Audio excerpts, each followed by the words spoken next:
I want to give all praises to Yahweh by Hashem Yahushai. And the reason for this video is because I have not found a breakdown that is similar to mine. And I wanted to see if I went wrong somewhere or if my understanding is actually the correct understanding. I've heard the mark of the beast. Well, not just the mark of the beast, but it's the whole breakdown. I've heard that the mark of the beast is a literal mark. And the buying and selling is talking about like everyday necessities. I've heard that the mark of the beast, it's an ideology. And I can agree with that part. But the buying and selling is talking about merchandise on like a merchant level, buying and selling, which I don't subscribe to. I've also heard that the mark of the beast, another understanding of the mark of the beast is that it is an ideology, okay, but the buying and selling is saying that you won't be able to live comfortably in this society unless basically you sell out. And I think that's, kind of the closest one, but I don't think it's not quite to where my understanding is.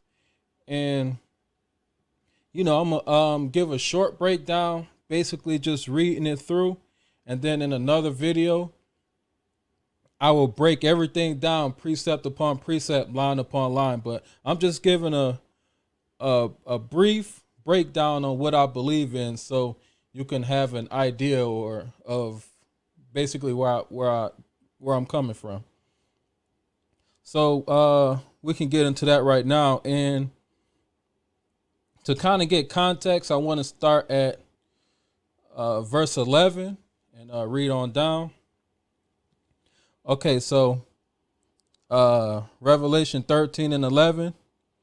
And I beheld another beast coming up out of the earth, and he had two horns like a lamb, and he spake as a dragon. Now, it says, I beheld another beast come up out of the earth. I believe this is America, and and pursuant to basically verse 1 is talking about kingdoms coming into power, basically. So when it says coming out of the earth, it's basically saying coming into power. And he had two horns like a lamb. Now, the two horns represent strength.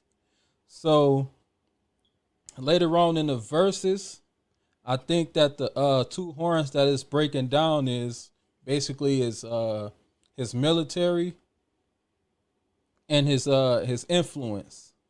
So he had two horns like a lamb, and he spake as a dragon. And when it says he spake as a dragon, I take that to mean that he spoke as the dragon, which is the Roman Empire, basically saying that he had the same ideas and ideology. So when he spoke, they sounded the same. All right, and that I got that dragon from verse 12 because it kind of breaks down.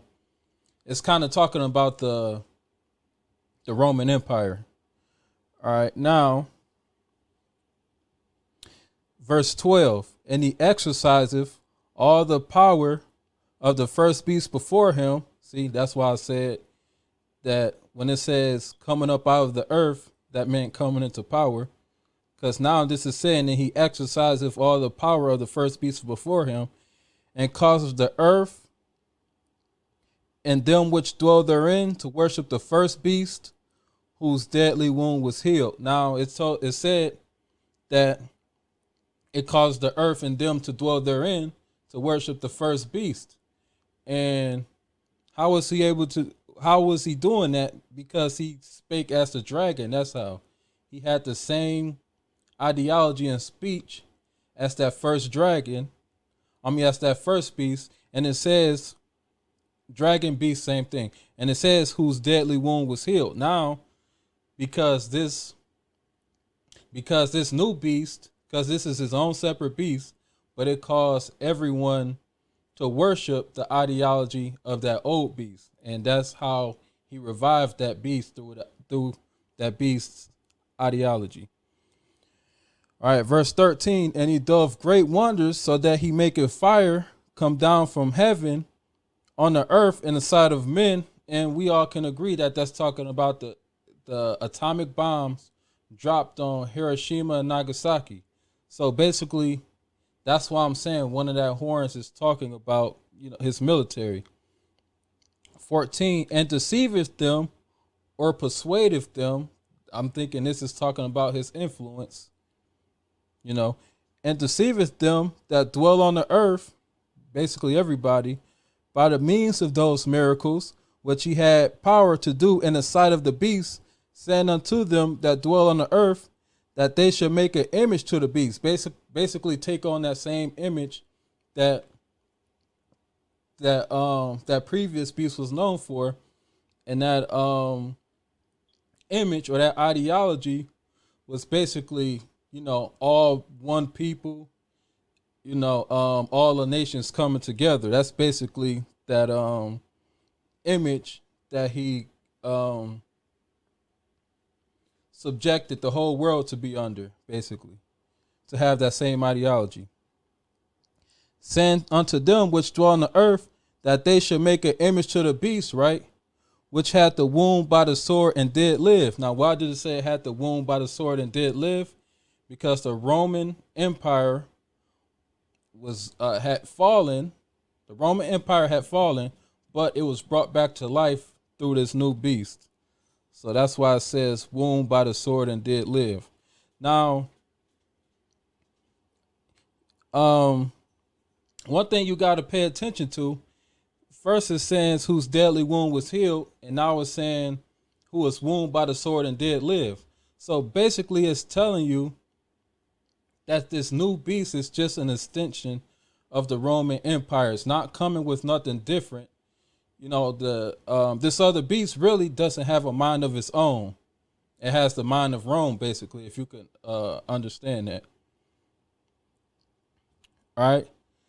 And it says, and he had power to give life unto the image of the beast. Now, another thing to kind of put this into perspective, or the way I was thinking about it, when John was writing this, he was living during the Roman rule. So he knew who the seven heads were. I'm sure he had the book of Daniel. So as he kind of writing this down, he saw this other beast coming up out of the earth. And he said, damn, this beast is doing the same thing in the future what this beast is doing now. So basically, he's telling us that, basically history is going to repeat itself. Everything is, it's going to come back. It's coming back on the earth. All right. And it says, just like that ideology of all the nations together, that was actually that goes back to the Tower of Babel. It said the whole earth was at one speech. But through this Roman ideology of diversity, now the earth is again at one speech, basically, if you can understand that. They all speak as the dragon, basically, because of their ideology. All right, now, and he had power to give life unto the image of the beast. He said, man, he brought this beast back. This beast is back. He's saying like this the same beast I know. That the image of the beast should both speak, meaning it has a voice again, it has influence again, and cause as many as will not worship the image of the beast should be killed. Now, this part happened back in ancient Rome before, and that part is gonna happen again. Basically, they're gonna resort back to what they were doing in ancient Rome. They're gonna start killing people committed to the law, forcing people to partake in this society, and basically start burning the Bibles like they did back in ancient Rome. All right. And it says, and he causeth all, both small and great, rich and poor, free and bond, to receive a mark in their right hands and in their foreheads. Now, this mark, I take that to be an ideology. And when it says mark, I'm thinking that's like basically slang talk. You basically marked by your ideology and your works, right? And you know when somebody has the mark of the beast, when they start talking, they sounding like the beast, basically. They have the same speech as the beast. All right. And then I forgot a point when it says, and he causes as many as will not worship the image of the beast to be killed. Now, we know that it also in Revelations it says he's going to make war with the saints, which keep the commandments of God. So he's not going to be doing that with everybody. He's just going to single out one group of people. That's why I said he's going to get rid of the Bible, start killing people committed to the law, and start forcing them same people, the Israelites, to partake in this society. All right, I'm glad I remembered that point. And I'm read that part again. It causeth all, both small and great, rich and poor, free and bond, to receive a mark in their right hand and in their forehead. So basically you marked by your ideology and your works. When you could tell when somebody is, has the mark of the beast. You could tell they partaking in this society. They are in these various religions. They have basically one of the many ideologies of this white man, basically. All right. So it says, to receive a mark in their foreheads and in their right hands, and that no man might buy or sell, save he that hath the mark or the name of the beast or the number of his name. Now, when it's talking about buying and selling, that's not literal. That's not an embargo. That's not you need a chip to get merchandise. This is what I'm saying. I might be wrong. I'm not proud. So, this is what I'm saying. That's not my understanding. All right. When it says buy and sell here, I take that to mean basically buying as far as believing in something.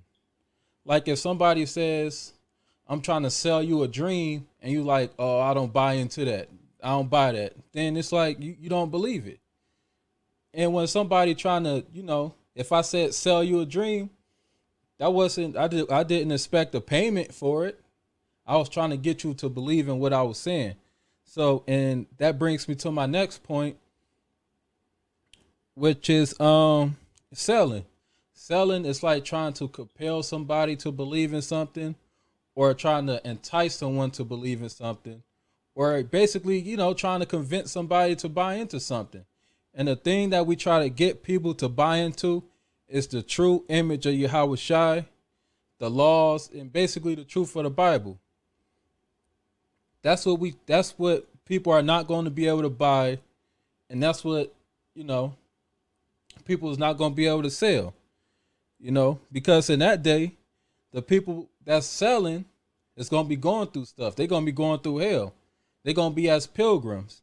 So, somebody that was hearing about them people teaching, they run into you. You ain't got time for them. It's just going to be, it is what it is. That no man might buy or sell, save he that have the mark. So the only person that would be, the only people that would be able to sell, if you're promoting basically being one with all these nations, one of these all-inclusive religions, if you promoting hate against the Most High, breaking the laws, basically, because this society try to say we teaching hate, but we actually teaching the love of the Most High. And basically they teaching hate against the Most High. Saying homosexuality is, being a homosexual is okay. That's preaching hate against the Most High. He said it was wrong. This society preach hate. You know, in that they're gonna be selling. Do what you feel. And then that's why it says, and the young man gonna faint for thirst in that day. You ain't gonna be able to. You ain't gonna be able to buy. Once again, I'm gonna reiterate. You won't be able to buy the law, statute, and commandments, or believe in them, because you won't know it. You won't be able to buy the true image of Yahweh Shai or have faith in them, or basically the truth of the Bible, because the people that's going to be selling will not be able to be selling anymore, because this beast is going to make war with the saints. That's why, which keeps the commandments of the Most High. And the people that you're gonna have to look for is basically your singers. You're gonna have to look for your rappers.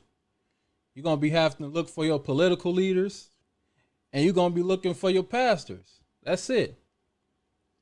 And in that day, your young men in the fair virgins is gonna faint for thirst. And that thirst is hearing the words of the Most High, the fountains of living water. So basically, that's my breakdown, my understanding. I didn't get that understanding just by looking at it and trying to interpret it myself. I have witnesses, because when you when you know the Bible, it tells you that out of the mouth of 2 or 3 witnesses shall the matter be established. So you can't be a witness unto yourself. You got to have people to back up and validate what you're saying, so you could be justified. So in my next video, I'm going to go precept upon precept, line upon line, here a little, and there a little, and prove my point. The only 2 verses I'm really going to key in on, basically, maybe 3, because the mark is actually going into the image also anyway. But verse 16, the mark, and 17, buying and selling. And I could get real extensive on those. And if you liked what you hear, make sure you like and subscribe to the content. And with that, I'm signing off. I want to give all praises to Yahweh Ba'Shem Yahweh Shai, and shalom.